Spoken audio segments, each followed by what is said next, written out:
So, hi everybody. Happy Sunday. Oh, on my end it was perfect. So it's probably Um, messed up. Who knows? on my end, it looked like I was ahead of you, but you know what? At this point, the fact that we even kind of do it in sync is cool with Right. me. I want to say hi to everyone in the chat. Thank you for putting all the fans and the pre-show comments. Yes. As soon as Kendrick logged in, I was like, "Oh my god, look how cute!" We have people saying hi. And I don't mean to shout out just one person because you're all very special, but Zachary Haynes, hey boo, I love when you're here. He's been Hi around forever. guys. Um, okay. Sorry, I'm in hell. My back is hurting so bad. It's so distracting that I can Oh no. it's like that. Like it's occupying every second of my thoughts. So I it's love your one of those. jammies. Okay, thank you. I've only worn these one time, and I'm like, why have I only worn them Ooh, once? And they are right. meant to be for PJs, but I don't like to sleep No, in things with buttons. I can't. Like, I love pajamas for like lounging, but then when I'm going to bed, I'm like, oh no, I'll get too hot. Like, it's too distracted. No. None Oh of my God, that. Kendrick, I discovered. Okay, so I've been having blanket issues because I can't figure out what blanket I want on my bed because I get Yes. hot, but I Yes. also like do get cold.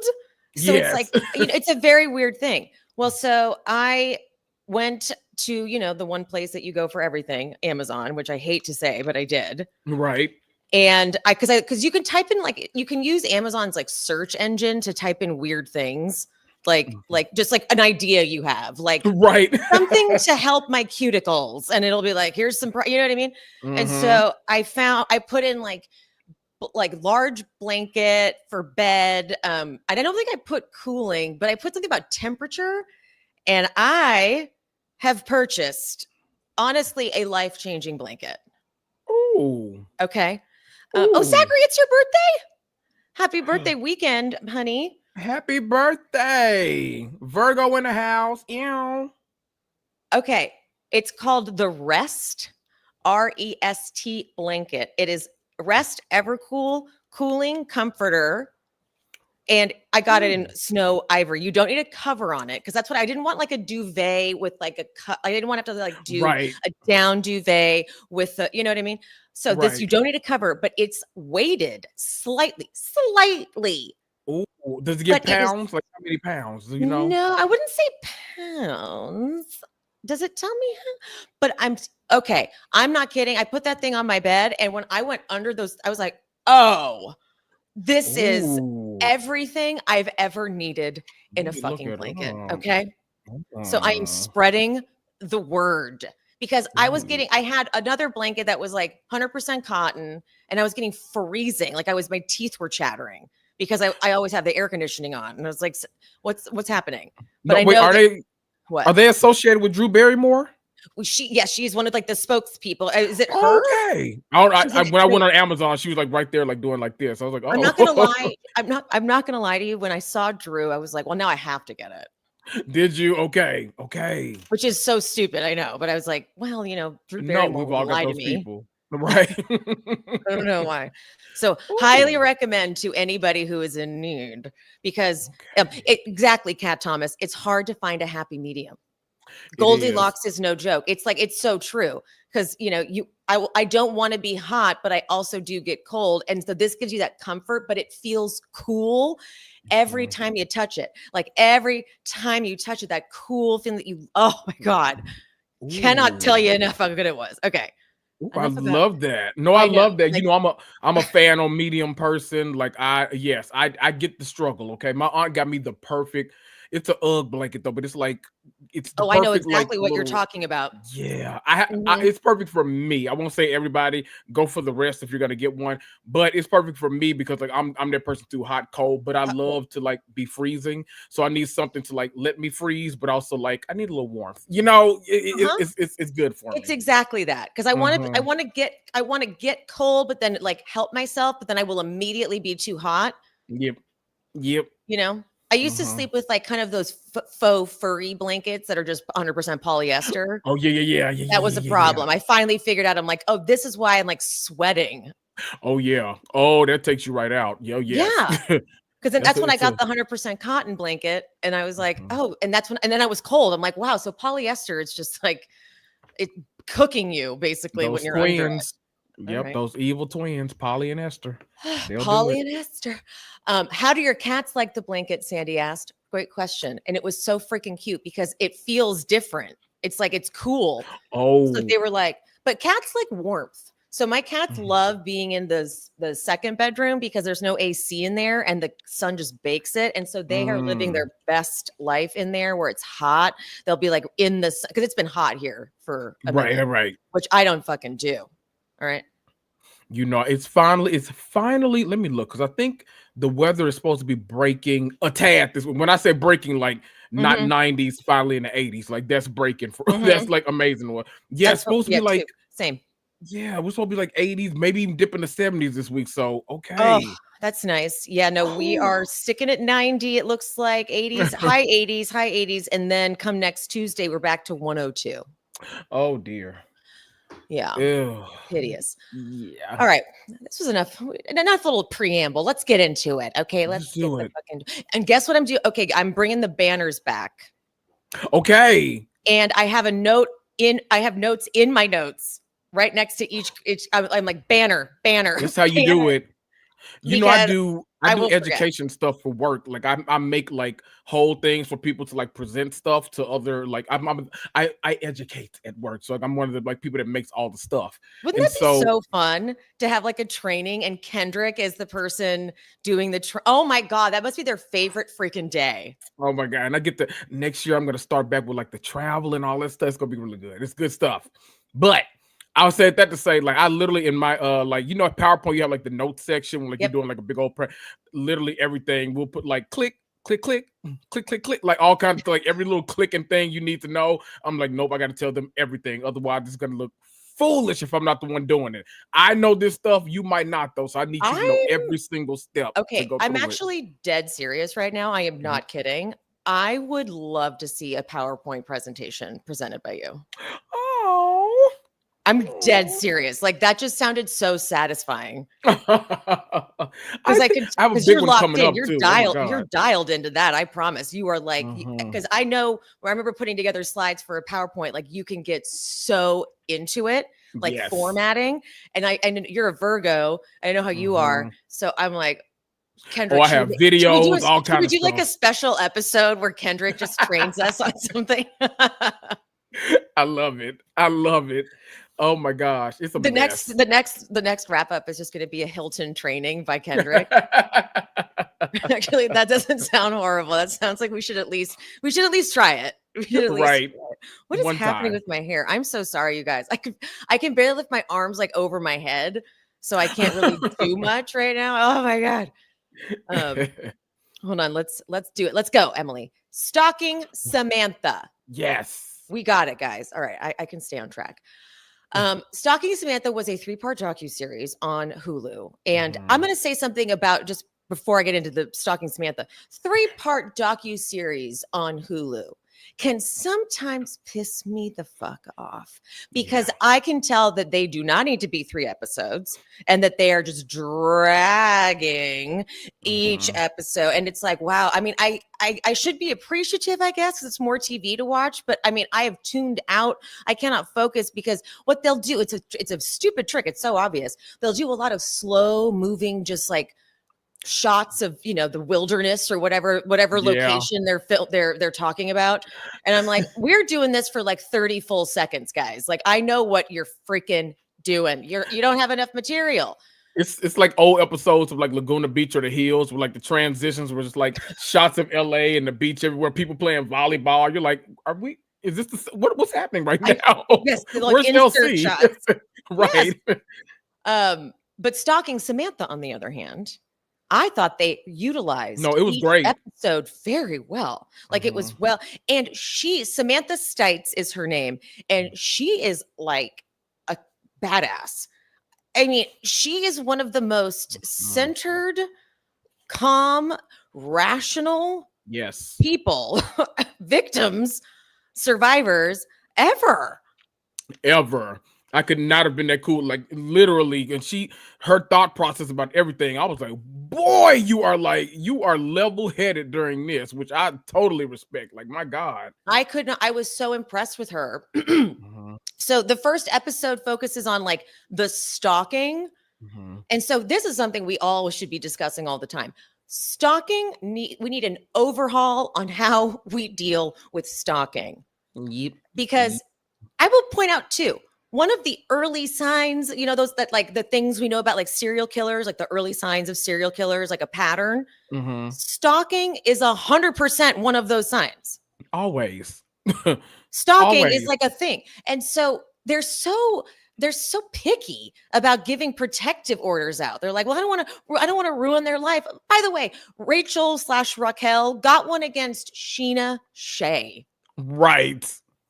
Right. Like, they put that one through, but like the woman who goes and says, my ex-husband just got out of prison, he's probably going to kill me, so can I get a restraining order against him? They're like, until he does something, we kind of can't do anything. And that's what makes me crazy, is we're trained to look for signs of potential danger, but they can't do anything with the signs. Literally nothing. It's so, even like they can like literally, if 10, like on a scale of 1 to 10, if 10 is like where you need to be to get the restraining order, Yes. they can literally go 9.9 and Yes. still not happen. So they have all this leeway to absolutely torment you day in, day out, and the court system just like, well, I mean, because of Samantha v. James, you know, you can't do, and the statute has said the president, and it's all like, shut up. Like, people's lives are actually in danger right now.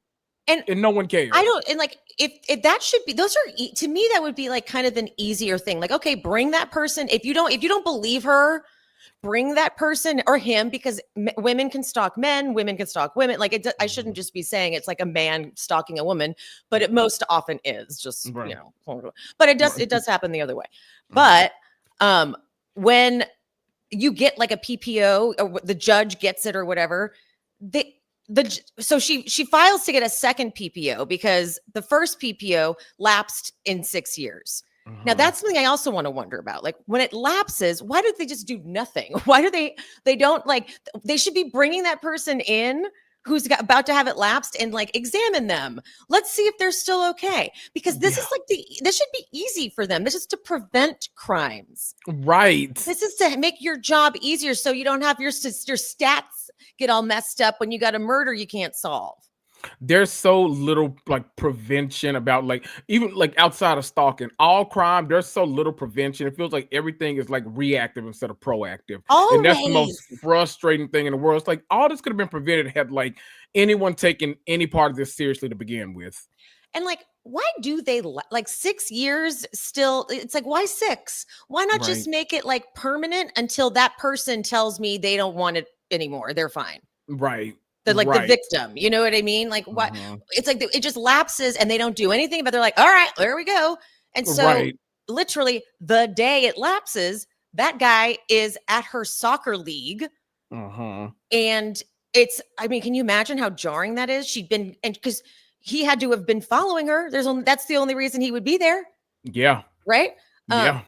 And then he starts following her everywhere. So she even knew, because he wasn't approaching her. He was purposely going to these public places where she was and like staying kind of far away and not like actually engaging, because he knows, well, that's what got me in trouble. So basically he spent those 6 years figuring out how to be a better stalker. Exactly. Doing the creepy shit, like going and joining the soccer league so that he could be like a member. Like, so creepy. And then she's right. She tells the soccer league, like, hey, this is a guy I had a PPO on. Like, but because they're a business, they're like, well, technically he's not doing anything wrong. Same thing if like she went to a bar and he was there at the bar. It's like, that guy has been stalking me. And they're like, well, we can't kick him out because, you know what I mean? Like, it's a public play. That's what he was doing it like way too smart. Right. So even though she knew she wasn't going to get that second PPO, she files it, but the fucking judge doesn't bother to follow up. The guy's like, well, I mean, she said something about a first PPO, but it wasn't attached. So I don't know. I'm just going to, well, then call her. There's contact information. Right. Give her a call. Ask her, the first one wasn't attached. figure it out. I hate the semantics, technicalities. It's all like I feel like nobody cares about it in the justice system. Like everybody's just like, well, that's one less case for me to have to look at, and just like throw it away. It's like, well, the other case, it could wind up with someone like being unalived. In case you don't know, like, and that's where it was, and that's literally where it goes every freaking time. Every time. Every freaking time. So so he had tracking devices on her car, her neighbor's or her roommate's car, and her friend's car. So I don't know if he actually went into the court or the police station and was told, oh, she filed a second PPO, or if he just knew she went there because he was tracking where she was going. Right. But he figures out that she did try to file another PPO. So he's like, all right, well, now I really got to strategize, and starts building a whole bunker inside of a storage unit, like a bunker within a bunker in a storage unit, inspired by the movie or the TV show You, by the way. Creepy. Which is, which really explains why Penn Badgley was getting so annoyed with us, because everyone was like making all those memes like, he might be a serial killer, but he's hot. And like, at least he's organized or whatever. But like, he'd come out and be like, no, he's actually a psychopath. Like, he hated the character so much. Like, we have to stop this. It's like, this is not right. Like, right. Women do better. Please. And now I get why, because he's like, the only other people that would think like this are crazy people. Okay? Crazy people. So this is where she just impresses me so much. She's sleeping. She hears like a creak, just sees like shadow behind her door. Boom. Next thing, on top of her, choking her. And she has the wherewithal to pretend to go unconscious. Because she knew he wouldn't stop till she did. So she pretends, and that way he stops.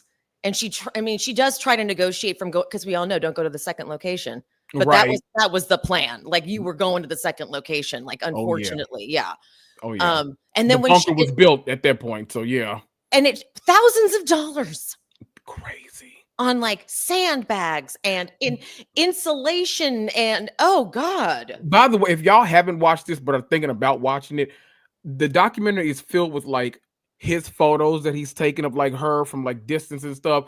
It's video cameras everywhere. So like the police, like at some point have gone back and like gone to like Lowe's or whatever place he bought all this stuff from. You can see him just like happily shopping for like all the pieces of wood and all the tools and stuff he's gonna use to make the bunker and all. It's creepy as hell. Like it's so creepy because it's so deliberate. Right. Like, it's so intentional, thought out, and methodical. Exactly. Imagine if when the first PPO was going to lapse, imagine if they'd brought him in and asked him questions like, so do you still see Samantha? Like, I don't know. And then check him out. That's how you prevent crimes, guys. So she, though, as she's blindfolded, getting taken to the next location, she's counting turns. And she's figuring out where they're going. She's counting how many doors he's opening. And when she gets in this box that he's made for her, and she realizes, I'm not gonna be able to fight my way out. So she immediately goes, all right. She's a social worker too. So she was like, I will utilize that. And so he had said, I just want to talk. So she kind of was like, okay, let's talk. And he was just saying crazy stuff, but she was so smart. She was playing into it to like, let him think that she was cool with it. Like when he said he had a tracking device on her car, roommate's car, friend's car, she went, clever. Right. As opposed to, she's like, I couldn't react with any disgust or fear because he would be like, oh, it's not working. And so she tries to convince him to let her go that night, and she won't go to the cops.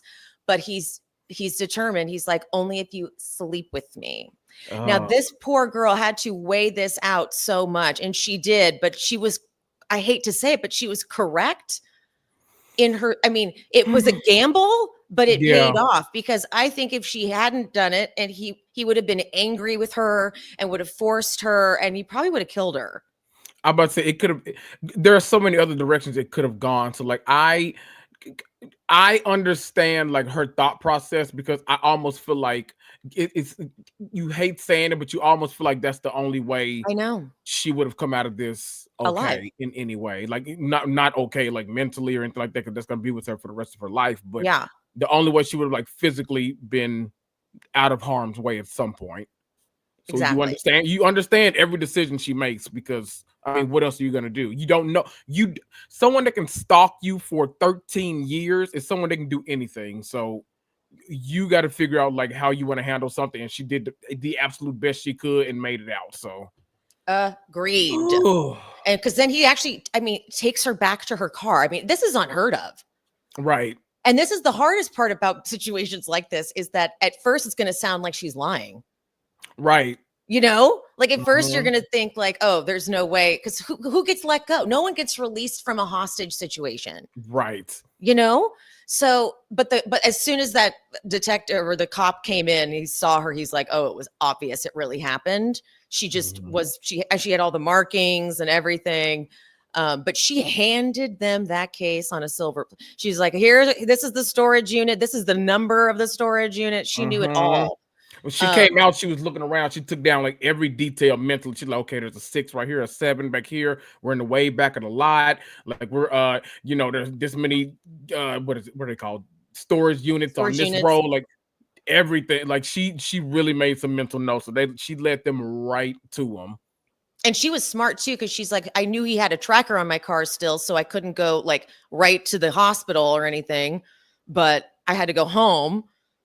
And then had to like call a friend, like, can you come over here because he's going to track me? Like, oh, she knew it was a scary situation. But then so they bring him in for question. Anyway, they get him, but they bring him in when they're questioning him. This is where I'm pissed, because I'm like, see, if you guys had fucking talked to him before and just not let this thing lapse, you would have seen like he had no grip on reality, because he calls it role play he took too far. And then he refuses to admit that there was a sexual assault, because he's convinced that she wanted to do that. Convinced, because she convinced him. And in his sick mind, even though she was kidnapped and brought there and was chained to the wall, there's no consent, bro. No, not at all. That me and you have talked before on here about like there are no perfect witnesses or whatever. Yeah. She's almost like as perfect as you get. Victim. The perfect victim. Literally, like even with her story, like even everything that happened to her remembering everything, the sexual assault kit being done on her, them leading her right to him. It's still crazy that she's not even like nearly perfect, because he can just simply spin a couple of details and then they really believe that the jury might not believe her side of the story. That's what really pissed me off, because the prosecutor was so worried that once they took it to a trial, the jury would be like, well, she consented. I'm like, she was kidnapped. Right. From her bed asleep, brought here against her will, blindfolded. How the fuck do you think that she wasn't just saving her life? Right. And then if your first concern is, oh gosh, the jury might, you're like literally your entire job is to convince them. So like sorry, that's a you problem, not me. I literally, me, the victim, I've handed you everything on a silver platter. You got to now translate and talk to them. Why are you already so like convinced that you can't do it when you have almost a near perfect case?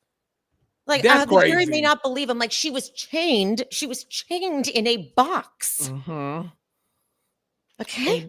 The word bunker just creeps me out so much. I don't know why, but that just every connotation of that word is just like creepy. You know, it's funny you said, because I'm watching another stupid like true crime show I'm watching is like it's like FBI True, and it's like FBI agent talks to another FBI agent about like a harrowing case that they worked, and it was just this guy who kidnapped a kid and took him into a bunker, and it was a 2-parter. Actually, it was quite riveting.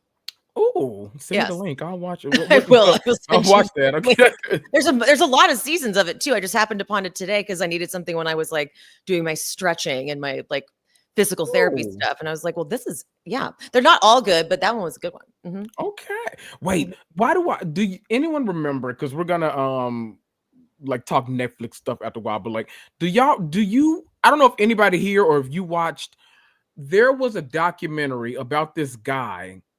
I think something had happened, like, I don't know if it was taxes or something happened like with the court system. I think they were trying to like get people to like sell homes so they can like build something. Like something happened and he was refusing. He was battling with the government. They kind of got over on him, and then like they didn't know where this guy had gone. He had been like apparently building something, and he comes with like this huge tank driving through the city for like hours, like running through buildings. Like he was like menacing the town for like hours. Like it was a whole thing. And like, hold on, I feel like I know what you're talking about.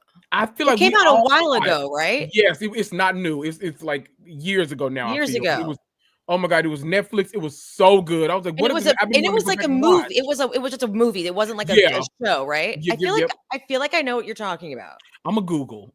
Was it kind of like a hippie town? Yes, it was small town. Like it was small town. Yep. It's very. It's coming in my head.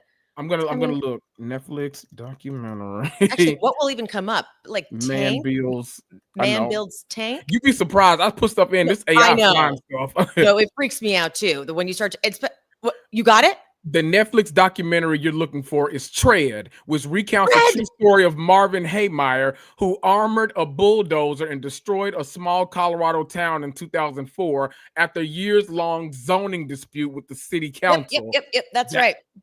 I'm gonna go back and watch that. I remember what that was riveting. I'm gonna watch that one again. When did that come out? Does it show the year? Let's see. Tread 2019. Okay, okay. That tracks. I remember it was a couple years ago. I was like, I don't remember that being recent, but yeah. And it was before COVID. Like it was like something that happened before COVID. So like, yeah. Yep. Everybody Tread. TREAD. So everyone go watch that if you can. If you get bored. All right. What was I gonna say? What were we talking about? Oh, Stalking Samantha, which in court, them not believing her. Not gonna.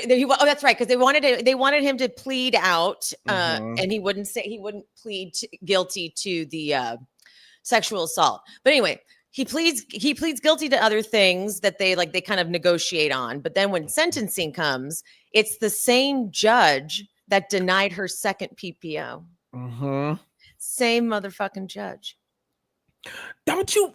I know legally it's not, but like, don't you feel like that's the biggest like? Yes, conflict? Like, how is that not a conflict of interest? Like, either the guy's gonna have a grudge, or he's gonna like. If I was Christopher, the stalker, I'd be like, I don't want him on that. Yep, right, because he's gonna overdo it. Like, I feel like you. I'd be like, no. I feel like that's a nightmare for either the prosecution or the defense. Like, that's crazy. The same thing. I thought the exact same thing. And they did a good job in the show of like building up that tension, because like you didn't know which way it was going to go. Right. But when Samantha, that dumbass Christopher Thomas, he stupid ass came in with a 3-page statement to read, but then Samantha goes up and gives her statement, and he literally like puts the statement away and is like, I was gonna read this. I'm sure it was some crazy shit about how like they were in love or whatever, and it's like, no, she just talked about how traumatized she is for life, fucker. Right. So he sentenced past like the minimum or whatever, past the maximum. The judge was like, we're going off book and putting you in for 40 to 60 years. You understand? I didn't know they could do that. Like when she said it, she was like, she's like, the whole point of like us giving the statements and me like saying all this stuff is because we're hoping that he'll go past the maximum and send him outside the parameters, is what she was saying. Right. I was like, what? What do you mean? Like, have judges always been able to do that? Like, right. What? That feels it feels a little reckless too. It feels like like if in the wrong hands. Right. That could be a problem. Especially when these jails and prisons are privatized too, and these judges are sometimes in on it. Oh no, exactly. They're like, what do you mean? They're like, you were jaywalking 100 years. It's like, wait a minute. Okay, hold on now. I'm like, look, this is working out in our favor this time, but I didn't know this was an option. Easily go bad, right? Yeah, I didn't know this was an option. But yeah, so Samantha Stites is awesome. She's awesome. She's a total survivor, but could have been avoided Could have been avoided had they Could've been just avoided. listened to her ass. Yep. And we need to overhaul the way we deal with stalking and restraining orders. They need to be taken so much more seriously because they are like pre-murders a lot of the time. You know, it's like that's the signs leading up to it. Like they start to progress and they get more and more like the stalking turns into something that they have to like feed and get into more. Hence why it's an early sign of like a serial killer. Right. So we've got to overhaul it. I've been watching know exactly what, but the one thing I do know they can do is if a PPO is going to lapse, they need to call that person in. And they're going to say they don't have the resources for it. But I'm like, but you have the resources to occupy DC. Exactly. We've got resources, baby. We have resources for that. All right. God. Anyways, but yeah, go watch it, even though we've just told you the whole entire story. No. It's still worth the watch. It's still worth the watch. All right. Hunting Wives. Talk about worth the watch. Now, okay, I'm glad I watched Samantha, so I was like fully fresh on that. It's been a minute since I watched Hunting Wives, so that's what I'm gonna need like the refresher on. I've forgotten a lot of what happened. Really? Listen, you know it moves fast nowadays. I'm like I've forgotten a lot of hilarious. Everything I've watched. You know why I love that about you? Because you're not a stoner, so it makes me feel like okay, I could have a bad memory just anyway. Oh yeah. Wait, change the banner. Change the banner. Look at you. Wait a minute. Okay, wait, hold on. I messed up. Yeah. All right. So Hunting Wives. Actually, let me read a text back to you, Kendrick, that you sent to me. About Hunting Wives. So I said to Kendrick, I just started Hunting Wives on Netflix and it's excellent. Have you gotten into it yet? And he said, yes, I finished. It was ridiculous in all caps, but amazing. And then I put, okay, wait, ridiculous like bad? And he wrote, no, ridiculous in that it has everything going on. Lesbians, cheating, fucking 18-year-old high schoolers, murder, saying that sounds like a Stefan SNL sketch. Literally everything. A little bit of everything in the show. I'm like, oh, okay. It could not have been more accurate. So as soon as the show ended, I was like, wait, how does the book end? Because it was like they left it so open-ended. And I thought that the changes that they made from the book were very well done. Oh, see, I don't know any of that kind of stuff. Okay. I got you. Okay. So in the book, and if I will say this, if I was reading the book, this is how I would want the book to end. Okay. Because like the book's not going to be a TV show. Like it's not going to be like, here's the next episode. You know what I mean? So that's like exactly how I would have wanted it to end, which is why I was immediately like, let me look up what the changes were, because if this is how the book ended, I would have been pissed. Right. Like, where's the part 2? You know what I mean? But the way the book ends is the lead, hold on, let me pull up the cast so just I can get a me too. Cast breakdown. Sophie's her name, right? Yeah. Sophie is the lead. That's played by Brittany Snow. Yep. She, rather than get all further into the drama, she just breaks up with her husband, goes to therapy, and is better. And like, that's honestly what if I was reading the book, I'd be like, that's what I want for Sophie. I want that. I want her to just chill out. Cause like, it's been a lot, right? Yeah. But in the Netflix show, they have her unalive. I'm going to say it, kill, whatever. I don't even know if it'll get fucked up. She hits Margot's brother with her car, which circles back to the beginning, because remember she came in with that baggage. Like she has that story from drinking and driving and hitting someone and killing them. And so here we go again, kills him. And then as she's dragging his body to like shove over a cliff, Margot calls him and she answers and hears Margot say, I told you not to mess with Sophie. And she's like, oh no, he wasn't here from her. Like, she's like, she's conflicted, right? Like, right. Oh, no. But then she still kicks his ass right off the side of the thing. And so then we get like, okay, what's next season going to be now? Like, so that was a great cliffhanger, right? Another big change they made too is Margot, speaking of Margot, in the book, she actually dies because the killer of Anna, the girl who what's her name? Hold on. Sorry. I thought I had this all pulled up, but I really can't remember the name. Abby. Abby. Thank you. Yes. Abby's killed by what's her name? The Jill, the mama, the tiger Katie mom. Lowe scandal. Yeah. Katie, yes. So Katie Lowe's is the killer of Abby, and because she finds out about the affair that Margot was having with her son, she kills Margot too. And I thought that if I was reading the book, great ending. Great ending. Well done. 100%. However, the TV show, they're like, oh, this Margot character is way too good. We are not going to lose her. Let me just tell you that. So they figured out a way to work her in more. And look, it's kind of a show that, like you said, it's ridiculous, but they make it so that she's having this affair with this 18-year-old. She gets pregnant. Has an abortion, and abortion is a very big deal on this show, in this world. You know, it's called murder. Don't even joke about. We don't do it. But that's how Sophie figures out. I'm like, oh my god, you tied her in all the way, and then Margot's the one who plants Abby's phone on Jill to make it look like Jill did it, but really Jill didn't do it. She's just crazy, and so. I thought they did a really good job of like fucking with it just enough so that we're wide open for next season, guys. We are wide open. Let's fucking go.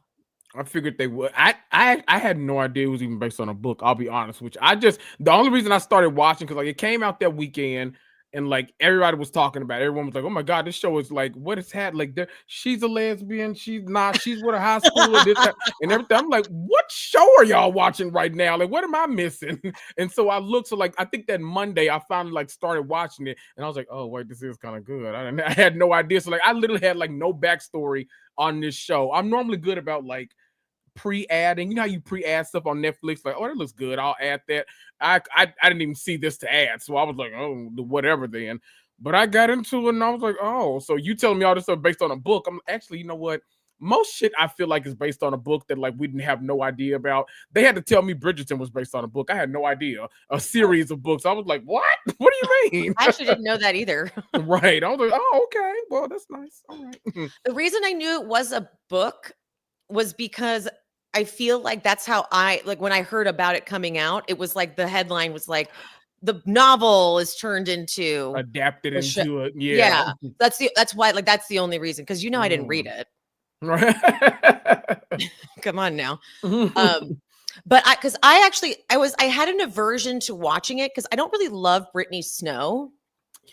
She's just like not one of my faves. And I was like, I don't really know if I'm in the mood for like all of that. She plays a certain kind of character. Yeah. I get it. I thought she did pretty damn good. I actually was like, no, she's not. I thought she was going to annoy me, but she didn't annoy me at all.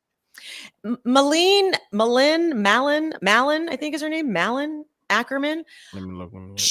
I was like, where the fuck do I know her? And I couldn't find anything else that I would recognize her from other than The Comeback. You know, the Lisa Kudrow show. She's in like the first season of The Comeback as like the hot new, like, cause remember Lisa Kudrow's character Valerie does like a TV show where she's like the mom, like the neighbor or whatever. And then now Margot plays like the young hot one. She still is hot. Like this bitch is hot. Like she was turning my ass on. I was like, yeah.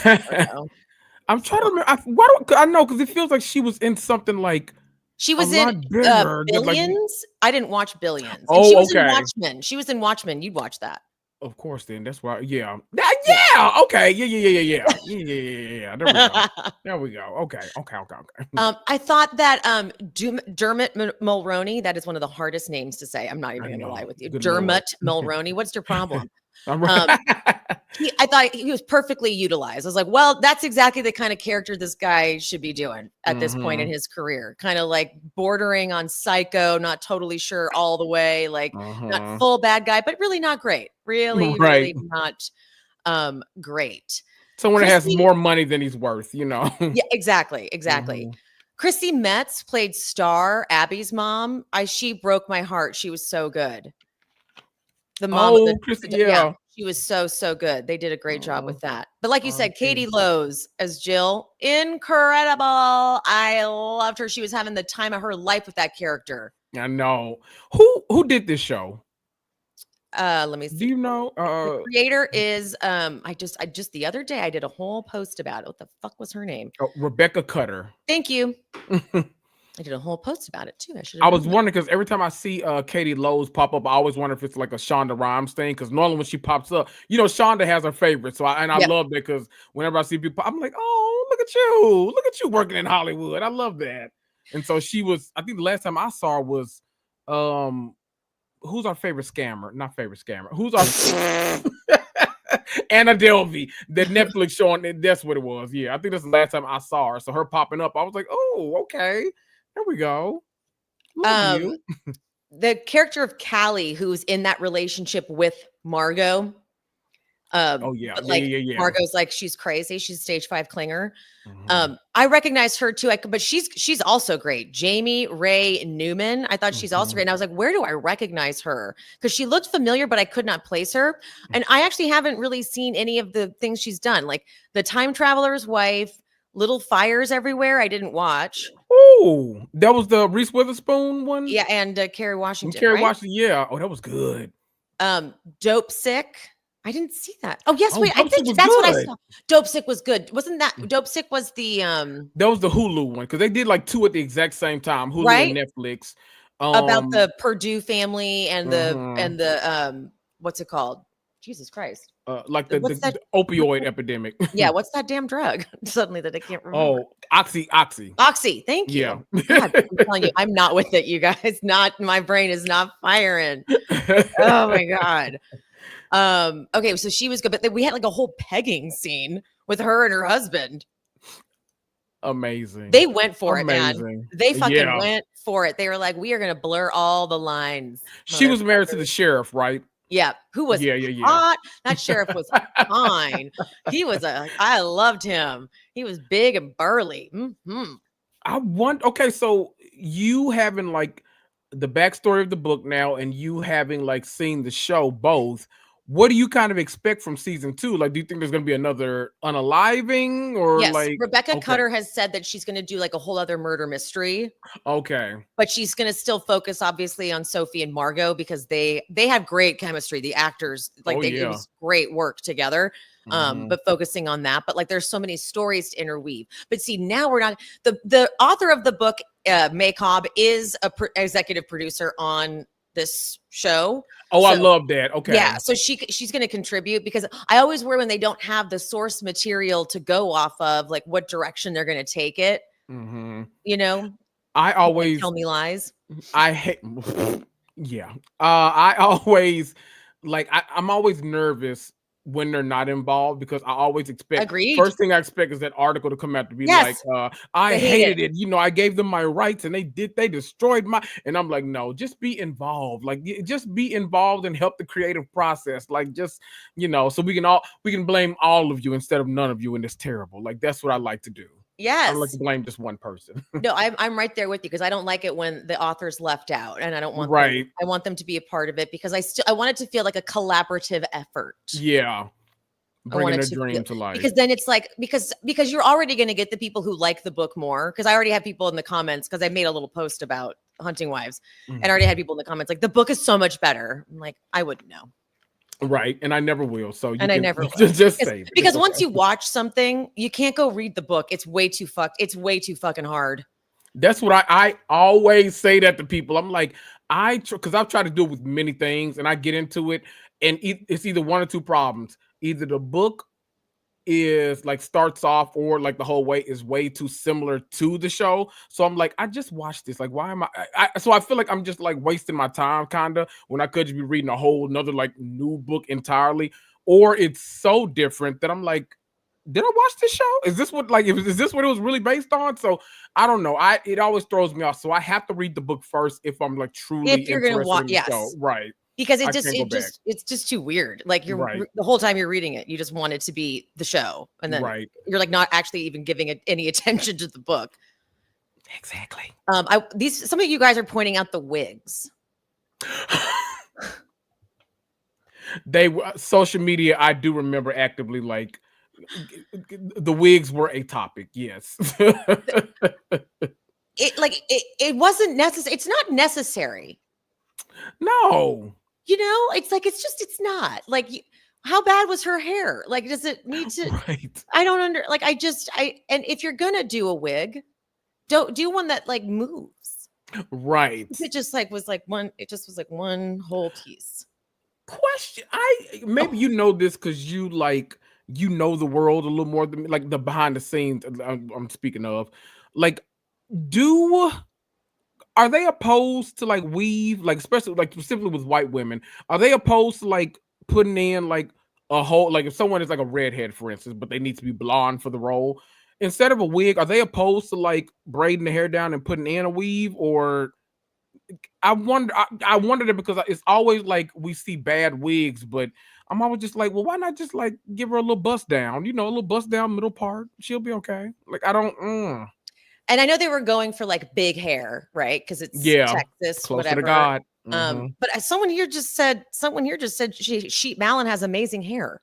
So how dare they? Oh, How dare they? Honestly, what the fuck is their problem? Right. I mean, maybe something was happening though. Maybe there was but yeah, no. When there's just the wigs just distracted, like Nicole Kidman. They always give Nicole Kidman a distracting ass wig, and you're like, why? I've told you now at this point, like it's a running joke between me and Raven.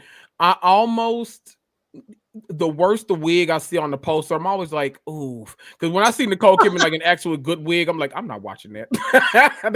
that's not her best work. I'm not watching that. But when I see her in one of those little Kmart wigs with the little like flip out, I'm like, oh, that's gonna be a thriller, baby. That's one for the ages. I'm watching. Be a role of a lifetime. Role of a lifetime. It's like something. I love that you look for the bad wig. Oh yes, that's how I know the role is gonna be good. I'm like, ooh, it's like Halle Berry. When you see those trauma wigs she put on, you like, she got to save her son. Like she working for the hospital. Like, oh yeah, this gonna be a good one here. Oh yes, okay, I'm in. I'm going to the theater to see this one. Okay, this is a great tip. Actually, this is good. Thank you for that. Thank you for that. Now we know. Now Hallie and Nicole, look for the wig. I'm telling you, look for the wigs. That's so good. But yeah, wait, what? Sorry. Oh no, keep going about this. I was gonna completely change subjects based on the comments. I'm cracking up. Oh no, please tell me, what is it?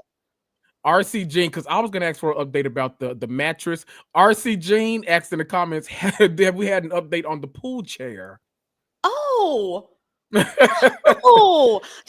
got some furniture to tell us about. We haven't had an update in a minute, so furniture corner. I have purchased what's going on? more things than just the pool chair. We've got the pool chairs are out there. I moved I've done a whole thing, you guys. It got you ridiculous. Got your own little section out there. Well, for everybody, and it makes me so happy when I see people on it. Like when I come home from something and I'm like, oh, they're on the thing, and it is so tempting not to go over there and be like, I did this. Right. And they're like, thanks. I'm like, you like it? You're welcome. Yeah, that's right. I did it. See you later. Right. But I also got, because there was this disgusting, it wasn't even a table and chairs. It was like a wicker table and chairs that was like had holes in it. So I paid to have someone come pick those up and remove them. And I got like a whole different little seating thing, kind of in the same vein as the pool chairs, so that it looked like it was all meant to be coordinated. So like everything's white. Just because then it won't fade. Because I was like, if I get black, it'll be in the sun baking and it'll start to look that shitty black faded color. You know what I'm talking about? Yeah. It just doesn't look good. And so even though the white gets very dirty, I personally, because of course I do, I'll hose it off. I was even getting really like with the pool chairs. I was even like cleaning the pool chairs like myself. Like I was like, Emily, you have to stop. Because I was like treating them like babies. Like I was like, these are my little precious things. But then you're officially the property manager at this point. And I think I pissed off my the guy who like is sort of like because when I was pulling all this stuff out, because I built it all in my apartment and brought it all down the stairs. Like it was a whole thing. And so he saw me putting out this new furniture, like this new seating area. And when he was walking by one time, I was like, sorry, I meant to like text you and ask you if it was okay that I do this, but like I figured no one cared, and I was asking Andrew, and I figured Andrew would tell you. Andrew's our landlord. Figured he would tell you, and he's like, he didn't tell me. And I had already asked him a few months ago, like, can we please replace this table and chairs? It's a mess. It's like got holes in it. I'm showing apartments and it looks bad. And I'm like, well, that's hilarious because a few months ago, I just happened to tell him I'm going to get this. Like, I'm doing it. Oh, like, can I do? And he was probably like, fuck yeah, hell yeah, she will. I doubt he was ever going to change anything, but I now have a whole itemized list of all the money I have spent on making the place cute that I'm going to send to him. I've given him months now. There you go. So we need to have maintenance coming here once a week because I'm sorry, you said you were going to do that. And I've given you months to accomplish it and you have not done it at all. Here's the itemized breakdown of everything I fucking spent. Okay. Yep. I had these gorgeous like bronze pots and I personally planted with my bare hands palm trees in them.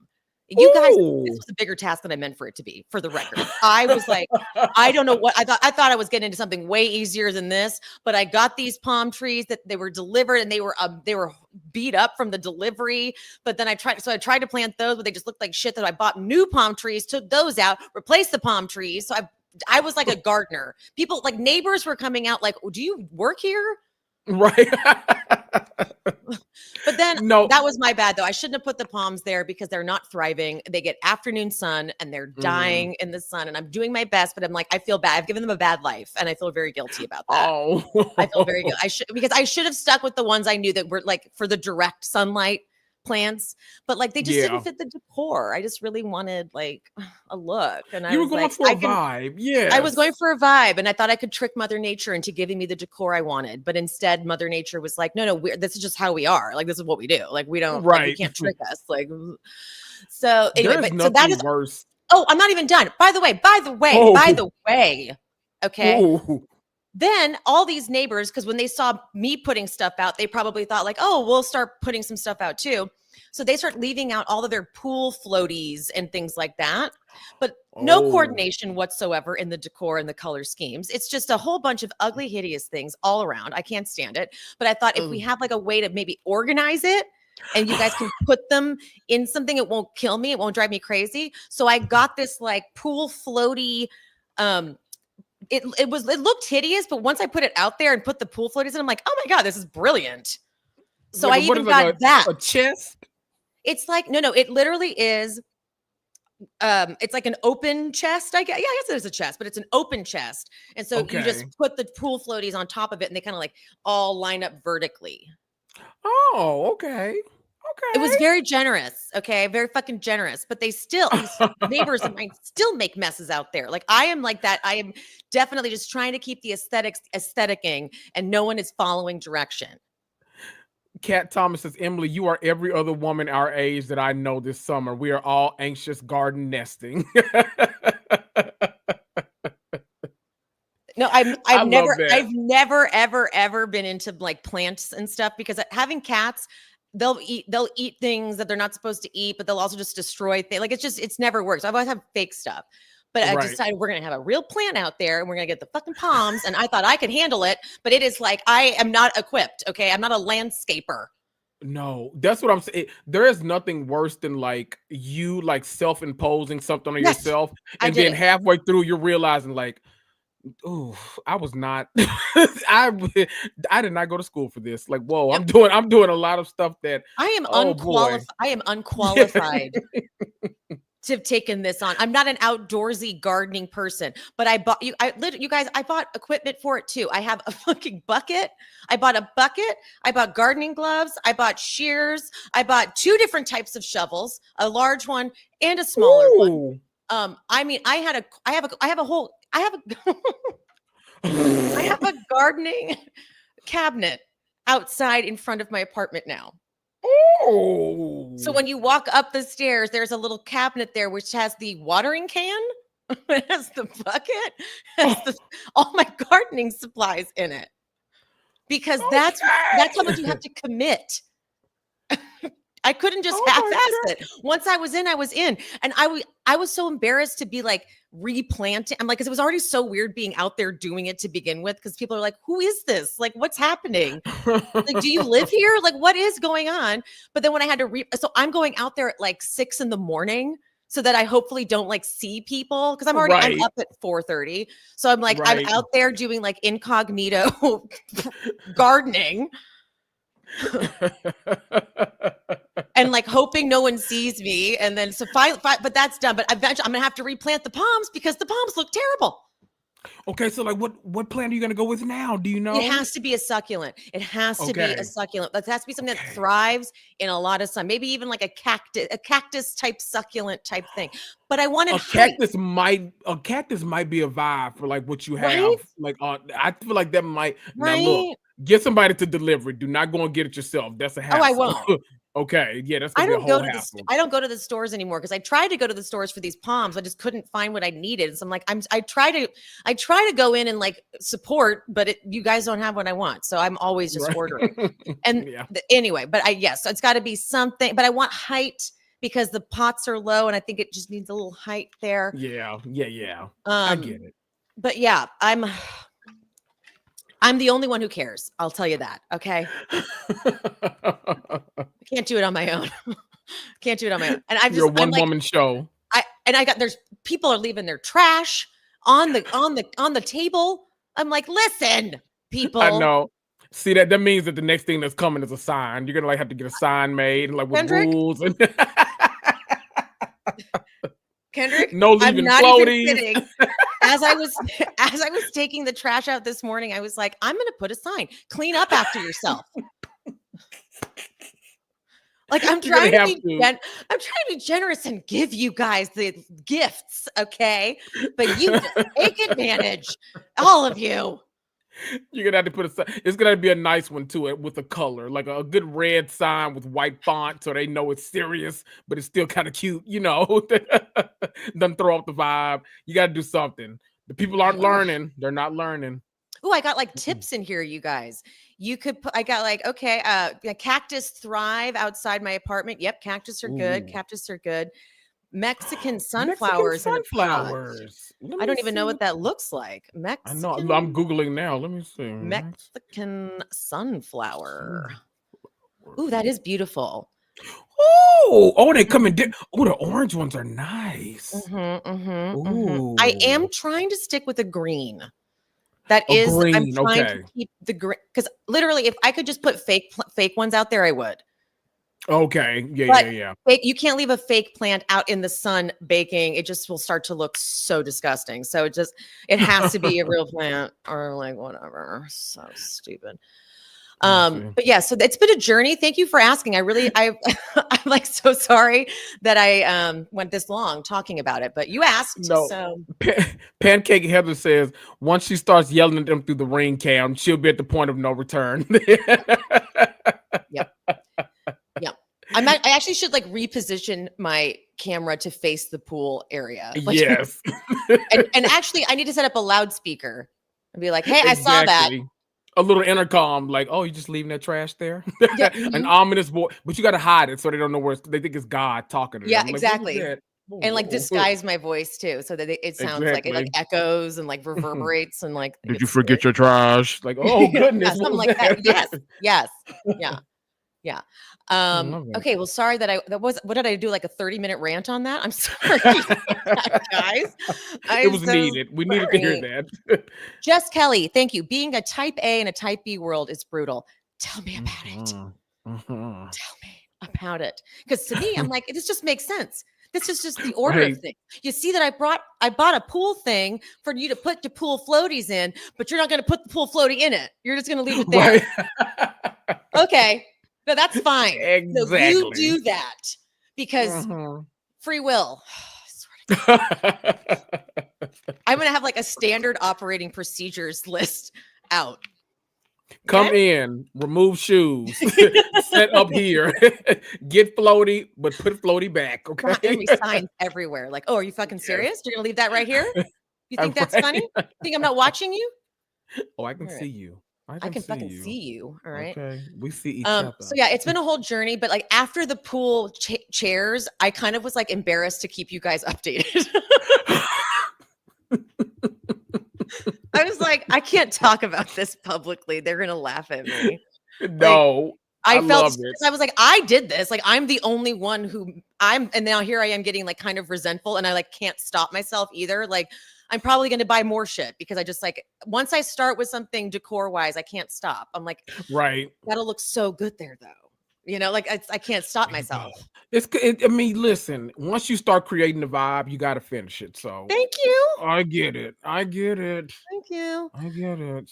All right. Now let's get back to my job here, which is to talk about these shows. I'm so sorry, you guys. Thank you for indulging me, those who did. I appreciate you. Thank you, Kendrick, for indulging me in that as well. Yes. All right. Now changing the banner. We are now going to Real Housewives of Orange County. This is a tricky episode to recap because it's a lot like comes out in this episode, but like it comes out in weird, they deliver the information to us in kind of strange ways that I'm like, so hold on.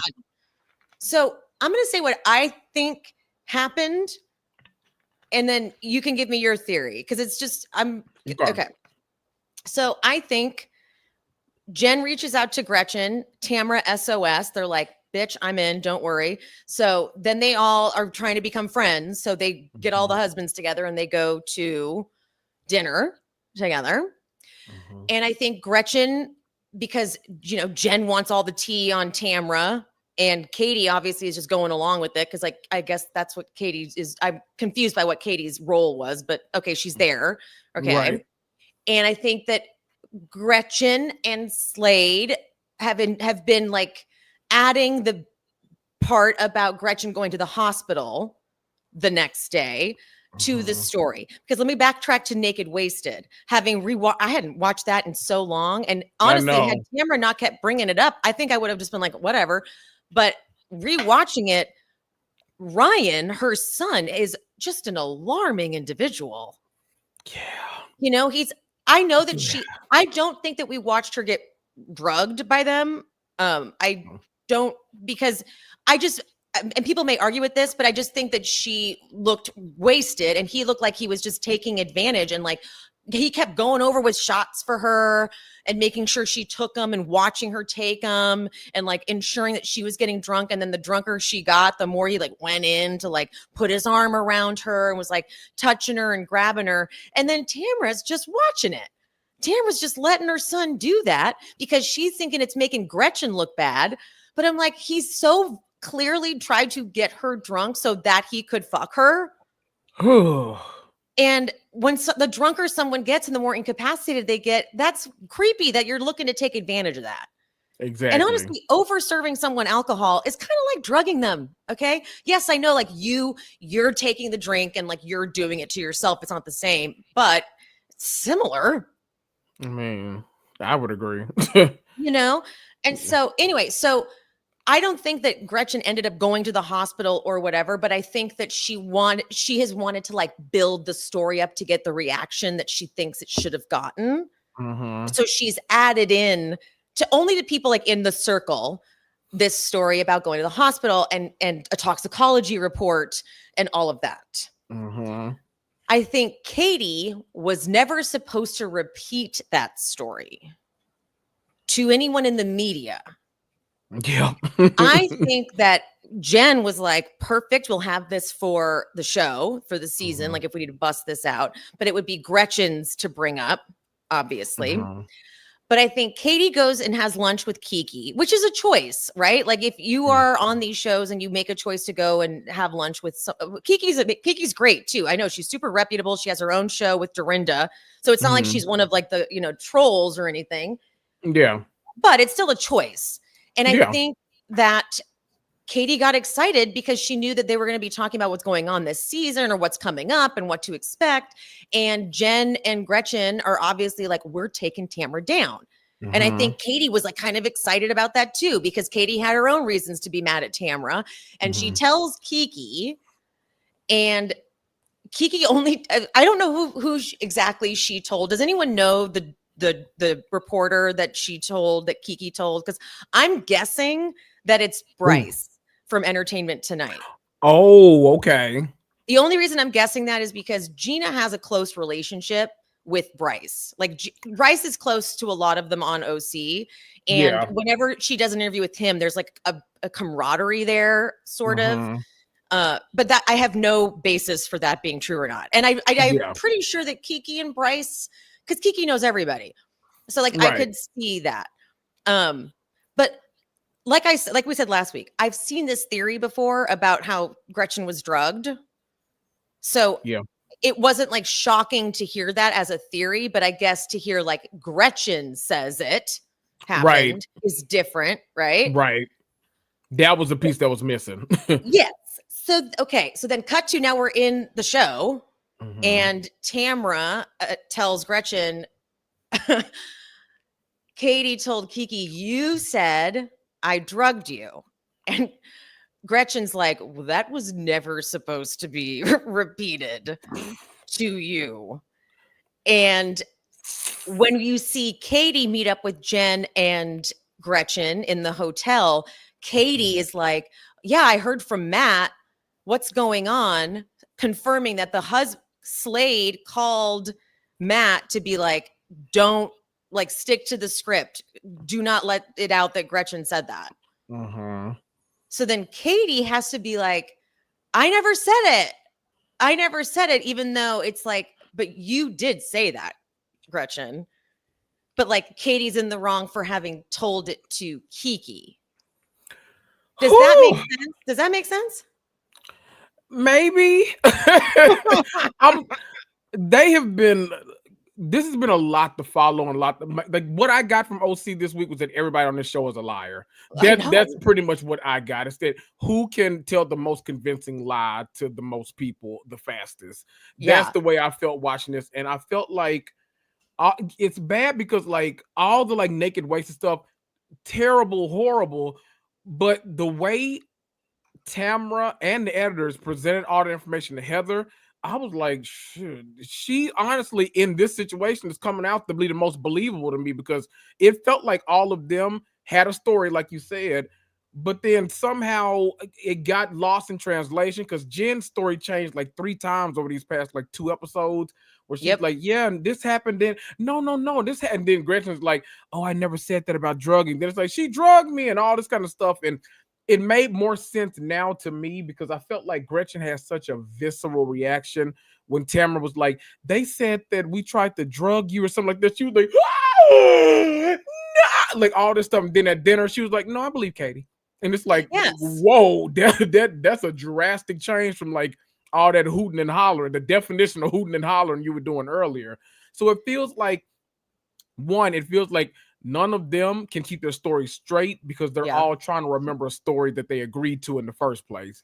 And so everybody, it feels like on this show, like literally everybody is, this is a weird season because I feel like we're not focusing on anything with the actual cast. It's all like, it's too it feels 3D, if that makes sense. Like it feels like this is like a choose your own adventure kind of show now where like we get to like decide, oh, do we want to spread a rumor and like give it to Katie so she can like say it to this person on the show? Let's all vote. Oh, they got 48%. Let's go with that.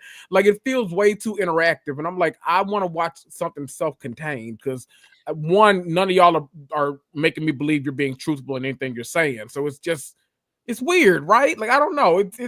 It's a lot happening. The way that they're presenting it too is kind of strange. Cause like, so we're back in OC and Tamra and Heather get lunch.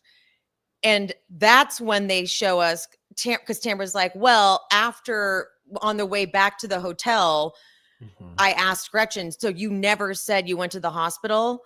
And then Gretchen said, I did go to the hospital because I was so sick. And that was before that dinner. And so why wouldn't they have shown us that? Because I would have liked to have that information going into that. Tamra still would have been all kinds of wrong, but why wouldn't you let us know that? Why wouldn't you let us see this clear moment where Gretchen's like, well, I did. And she's like, oh shit. Exactly. Oh, shit. But then they use this confessional where Gretchen says she should have gone, but she didn't go to the hospital because she was so sick, but she should have gone. I'm like, well, girl, so you you've been busted. But why wouldn't you guys show us that before the dinner? Instead, you let us go on this whole trajectory of whatever. Like, give us that layer. Let us see that. No, that's one of my pet peeves with Housewives, especially now, because for some reason they will save stuff to like much later episodes or to the reunion. Right. They're like, well, no. I said this, remember in your kitchen, and then they bring out this whole scene. I'm like, well, had we known that, we wouldn't have needed. Well, I guess maybe that's why they do it. Because I'm like, had we known that at the time, we wouldn't have needed half of this other season, because like all this was like y'all beating up on this one person for this one thing. But literally all that was expelled had you put that clip in this one episode. So it feels like they're letting people like take heat for something for like 3 months or whatever. Then at the reunion, it's like, oh no, that didn't happen. It's okay. I'm vindicated. It's okay. And it's like, I prefer much better storytelling than whatever this is that's happening on TV right now. Thank you, because it feels deceptive. Right. Exactly. It feels intentionally deceptive, especially if you are ever going to show it. Like if you never show it, that's one thing. But then if you end up showing it, it's like, well, actually, you guys didn't know this very vital piece of information here. And you're like, why not? Mm-hmm. Why would you deprive us of that? So don't get me wrong. Tamra still would have been wrong, but it would have made a lot more sense to me. Like the dynamic of Katie, of Gretchen, of Jen in that dinner. Because when we get to the dinner in this episode where Gina drops the bomb on them and says, I reached out to that journalist, I'm watching Jen, Gretchen, and Katie's reactions. And Jen is super quick to be like, when did you call the journalist? She's like, oh my God, because she know. And so Jen actually gets caught up a couple times messing up here, because she says when Gretchen first brings up the naked wasted to her, Jen on camera goes, oh yeah, I don't even really know about naked wasted. Then when they get to the dinner, Jen is like, well, what I do know is you did say that you went to the hospital because you were so sick from alcohol. Could that maybe have been spun around? I'm like, oh, so you do know about it. Right. So you did know about naked wasted. Yeah. Mm-hmm. We know, like literally, like now it's one thing to say that like you're obsessed with Tamra or whatever, like whatever story like Tamra's trying to put out there, but it's a whole nother thing to act like you haven't seen this show before you joined it. Like, let's be so for real. Like, it's okay. I feel like people always try to like I join agree. these shows and act like they're better than. Like, I've watched here or there. I've seen an episode or two. It's like, oh no, girl, you watch every Sunday with the rest of us. Shut up. And like that's not a bad thing. Right. Not, it doesn't make it, you don't need to not know what the show is. You can totally know what the show is, but like be yourself. Right. That's the only rule. Like just you be yourself and you be authentic, but yeah, you can know the show. Yeah. You can know the history, like that's sort of, to me, it would make sense. If I'm going to join a cast, I would 100% watch the show. Because they're going to be referencing shit that you weren't there for, and why not be like, oh yeah, I remember that when I saw that, like it's very helpful. I feel like it's one thing, like I feel like Kelly on Atlanta did it wrong, where she was like trying to come at Portia about like old, or like come at Drew with Portia about old stuff. She's like, but remember you were like, it's like, okay, well, you weren't there for that, girl. Like, so you holding something against other people for stuff you weren't there for, like that's weird. But knowing what they're talking about because you've seen this show, that's a whole nother thing. That gives context. So you got to know how to do it. Like they, it's weird. Gina kind of impressed me though with figuring it out. Yes, because when Gretchen's like arguing with her and getting frustrated, Gina's like, oh, okay, well, if you're not mad about it, then it's maybe making me think you did tell her that. I'm like, yes, right. That's exactly it. Now it makes sense. Now looking back at the dinner makes sense too. Because like the first dinner where Tamra was getting all crazy, it's like, oh yeah, because Jen, Gretchen, and Katie knew the truth and they have to protect Katie, but like this can't get out that it was said. Right.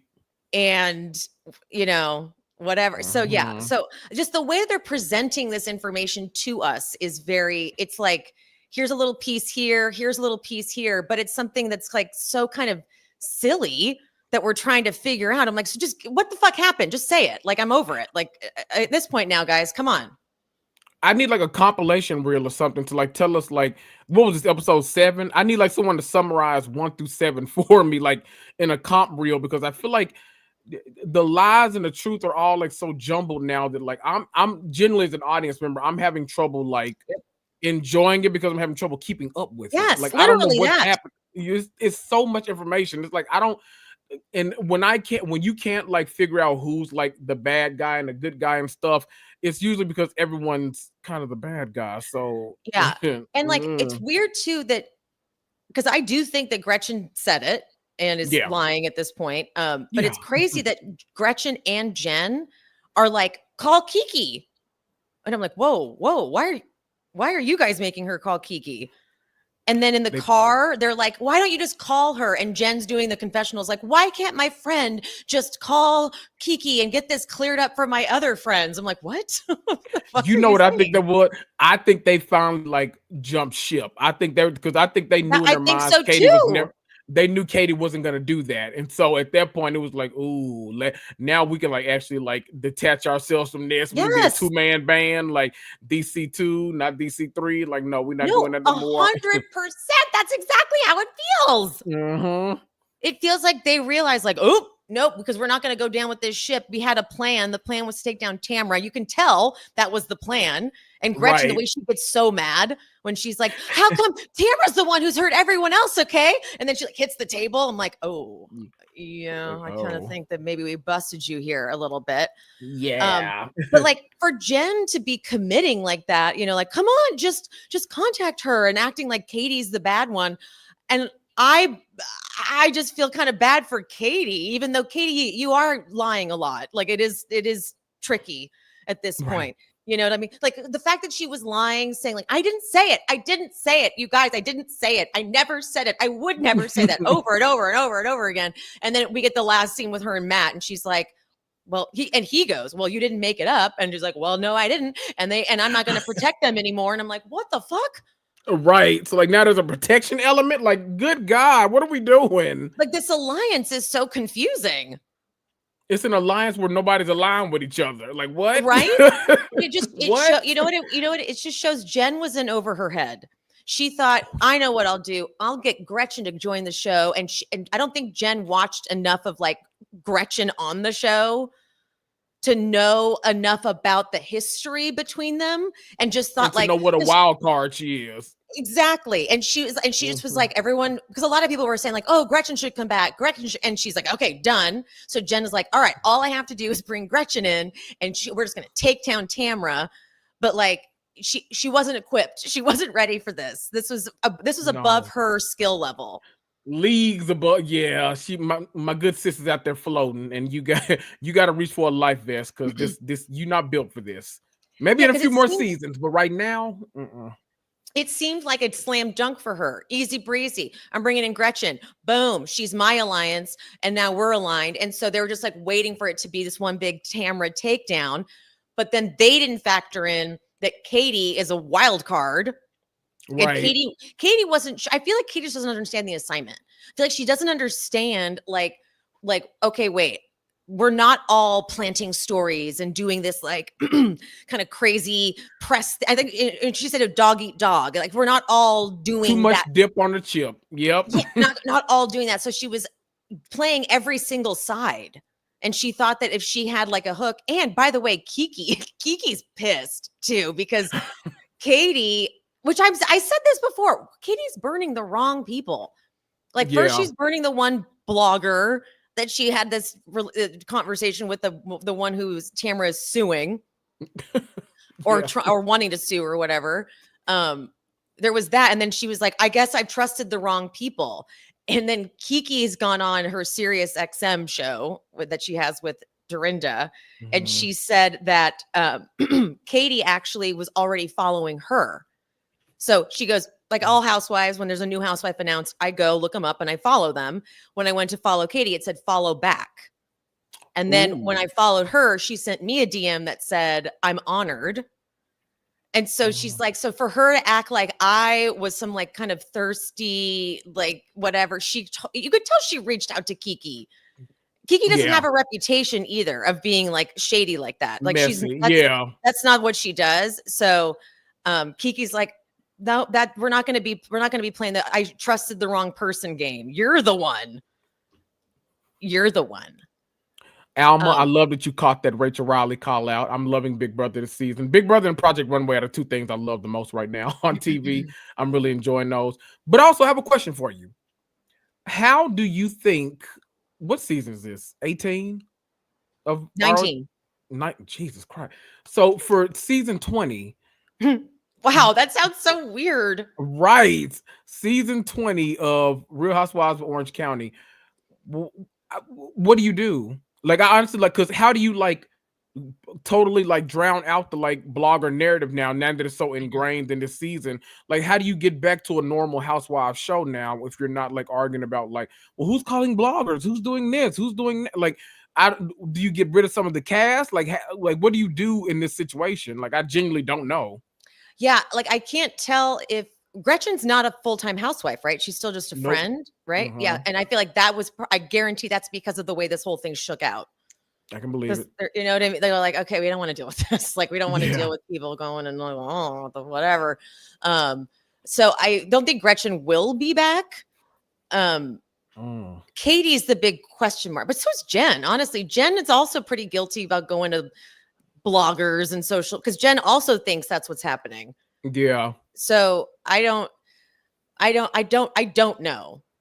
But I also like, I don't know. I am still liking this season. I'm going to say that I am still enjoying this season. It's just, I think that the way that they've presented this, especially this last episode, was just so over. Like I had to literally get like a graph out, because the way we got the information was like in different scenes.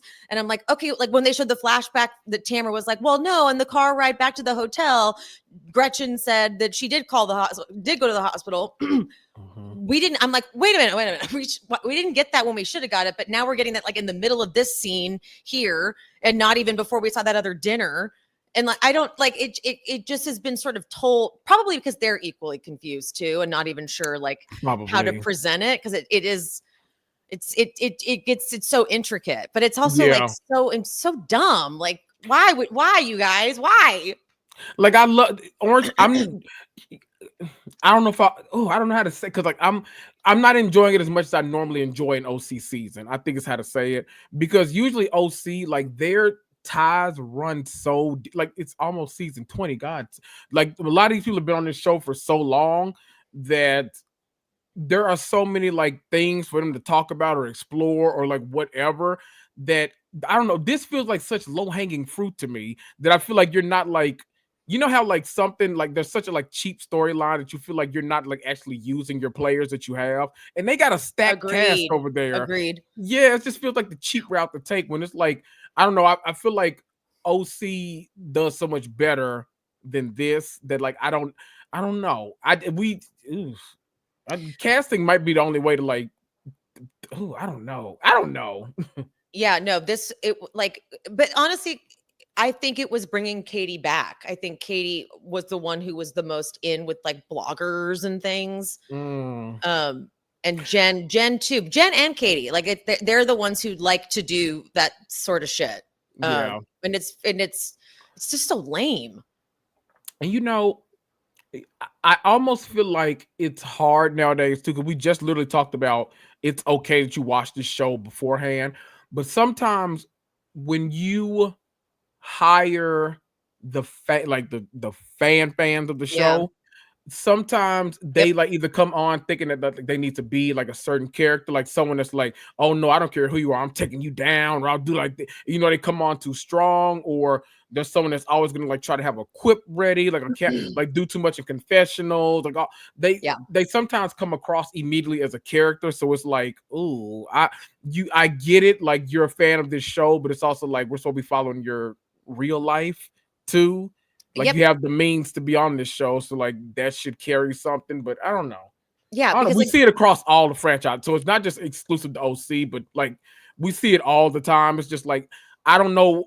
After 20 years of like doing Housewives, I don't know how you fix that problem either. That's because I feel like that's gonna be something that's with them all the time, like edging out the people that are actually like would be a good contender to be on the show, as opposed to people that like obviously no reality TV, but might be too close or too much of a fan or too this or that, to where they come in with like in their mind, oh, I'm in alliance with this person. I like that person on TV. I want to be with them, or I want to do this, or I want to be this kind of person. You know, it's I don't know how you combat that after 2 decades, you know? It's exactly. There's just too much of a track record and a history of the show, and now everybody knows what happened. Like you go on the show, this is what happened, this is what you do, and Katie wanted to have a semblance of control, it seems, which is why she was trying to have media contacts, because she thought that was, I don't know, but like I don't know, but just obvious to me that Jen is also lying too. Oh, and yes. So it feels kind of icky about it. Like one of Jen's confessionals at the very end is it's like the most telling thing. She goes, even if Gretchen did say this, why would Katie go and repeat it to a blogger? I'm like, there you go. There it is. There it is right there. Even if she did. But by the way, Tamra's like so offended. Like that is illegal. To do that is illegal. I'm like, girl, what you and your son did was just really borderline. Like it wasn't like, I guess Ryan had been going to bartending school and had just finished bartending school. So that's why he was bartending the party. But like they teach you not to overserve in bartending school. Okay. That's like part like you literally can't.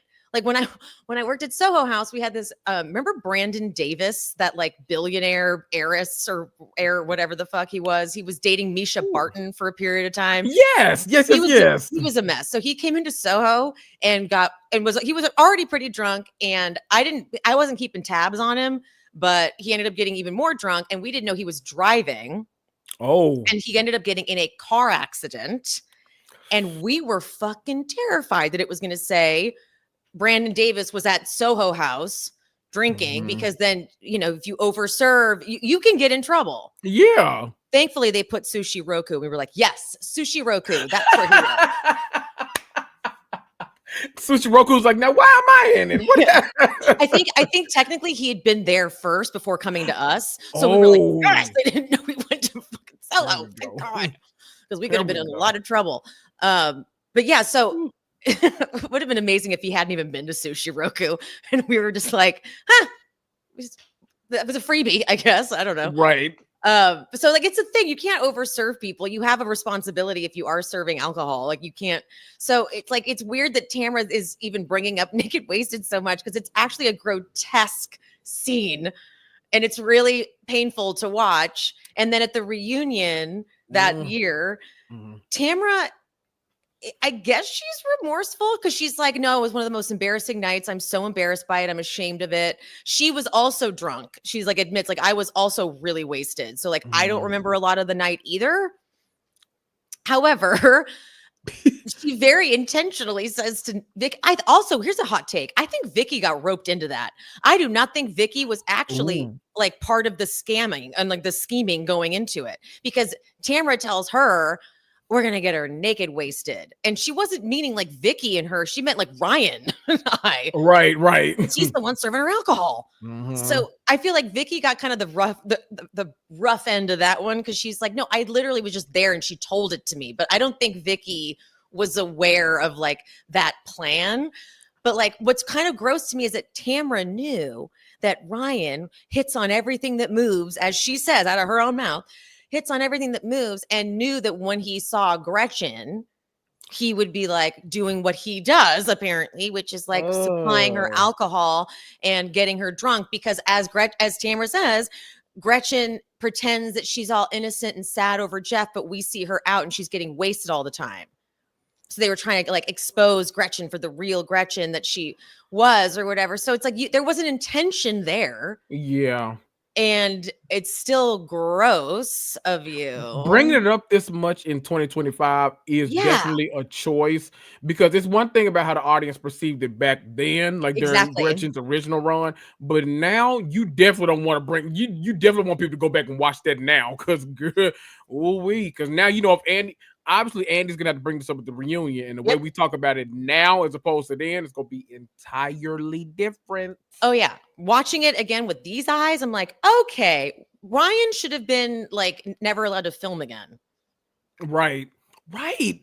I always wondered like how he was still like showing up and all this kind of stuff. I'm like, ugh, is that Right? okay? Because like at one point he's like, let's go. I don't know what he expects. He expects them to go up and make out in his bathroom, but she thinks that she's just going up to pee. And you hear her like, I mean, look, she's not, I don't want to say she's not innocent because she's, she's flirting back or whatever, and it's inappropriate. But I don't like that we're watching him like have shark eyes, like honing in on her and waiting for her Right. to get drunk. And then there she is in the bathroom, and he's like trying to kiss her, and she's like, "No, you can't make out with me. You can't kiss me. You can't do anything." And he's like, "Why?" And then she has to say it like 70 times. No, Oh. get out. No, get out. It goes to Ew. show you too, like, because I mean, honestly, now, thankfully, like we see shows like Below Deck where producers have to like jump Right? in before stuff happens. If Thank you. like Gretchen was on her own, I was like, They were just filming whoa, it. They were just just filming it. filming it, recording it, playing it for all of us to see, as if like, oh, you should be very comfortable with this. It's nothing but sexual assault. Like you're fine. Like just watch it. It's like, whoa, what are we talking about here? Like Yeah. now the producers like interfere on the shows, but it's like, ooh, nobody thought to maybe get Gretchen out of harm's way during that time. I Right? don't. Because like, and I know that it's edited to look a certain way, so like not, that's kind of how everyone but I'm sorry, but okay, that I didn't also remember that everyone else, like Gina and Lynn Curtin, they were concerned about Gretchen. Like they were it wasn't like they weren't even aware of what was going on. Lynn tries to take Gretchen home. Yeah. Lynn's like, "Are you going to be okay?" And for some fucking reason, Tamra makes either she's going to take a cab or spend the night here. Ooh. And now it's unclear if she did or not. It's unclear if she did or not, or if there was a cab. But like, I guess Ryan was like, "I'll take her home," and Tamara's like, "No, either taking a cab or whatever." I'm like, why not let Lynn take her home? Right. Someone we all trust. Let Lynn's got it. It's okay. Yeah. So it was a very oh, and even the next time we see Gretchen, Tamara's hosting like a pool party with family and kids and stuff. Mm-hmm. And Gretchen arrives and is just like, you can tell she's embarrassed, but she's like, "I guess I might have had too much to drink. I was a little silly," but she's trying to be cool with Tamra. Yeah. And then Tamra tells this, because then Ryan shows up again to see Gretchen, and Tamra tells a story about how when Ryan's always been hitting on her friends, when he was 7 years old, she had a roommate who was a stripper, and she was up on a ladder putting something on the Christmas tree, and Ryan was under there like goosing her and ha ha ha. And I'm like, look, I get it. Like, I'm sure it was kind of cute when he was 7, but like this isn't okay. I don't know. I don't like it. I really don't like it. Not after that episode, especially. Like, no. I'm like, so Ryan's always been a little creepy perv. Yeah, okay, got it. Like, yes. And like he has a daughter now. I just was like, what does he feel about it now? It's just like a bartender that like purposely supplies someone with more alcohol than when they would be ordering and waits to like hit on them. The way he was like holding her, like had his arm around her. I was like, get off of her already. Yeah. So it was like Tamara's thinking that she's vindicated. I'm like, okay, but you're really not owning up enough to Naked Wasted. Because again, at the reunion that year, she doesn't own up enough to it. Yeah. And we're still not talking about your son Ryan's behavior. We need a real conversation about that at this year's reunion. And like somebody Honestly, needs to make sure. But I wonder, okay, do you think we'll actually get it though? Because then we have to talk about how like the lack of NBC, Universal, Bravo, the powers that be producers, their lack of like stepping in during this moment. So do you think we'll actually talk about it? Oh, that's a good question. I don't know. Mm. I don't know. Because, OC's pretty good about getting into stuff. Yeah. If this is Beverly Hills, we'd be fucked. Right. No, it wouldn't have aired. It wouldn't have shown. We just no hope. There would be no hope for us. They replace it with a scene of Erica buying a new couch. Like, we get what we get. I swear to God, we're gonna get more Erica decor storyline from her. She's gonna. I'm still putting the finishing touches on my place. Right. Oh God. Great. My mom's coming to visit. Like, okay, all right. Isn't she like actively in? Oh, she's about to go to court, right? I think so. Like the Girardi and the trust fund is taking her to court. They're like, give us that money he gave you, because now we're on the hook for it, and you need to give it to us. Ooh. And she's like, but these earrings now, right? Yeah, exactly. Oh boy. All right. Well, anyways, all right. Well, this is a fun one. My back is killing me, so we have got to go. I got to go lay down. Okay, people. I swear to God, like my Tylenol is wearing off. It's dying. But okay, I love you guys. I love you guys so much. Thank you to the chat for all of your shit. Okay, we love you. We mean it. You're the They've been mixing it up. God, my throat hurts. Okay, love you guys. We'll see you next week. Bye. Thanks for tuning in. We hope you enjoyed the show. And make sure you're subscribed to and following the I Cannot with Kendrick Tucker podcast and with Kendrick Tucker on Instagram and Threads. She's Speaking with Emily Hanks is available everywhere you get your podcasts, on YouTube, and also exclusive bonus content is available on the Patreon. If you want to support our shows, please rate and review on whatever platform you listen, or you can buy us a coffee. Links for everything will be in the description. Love you all. See you next Sunday.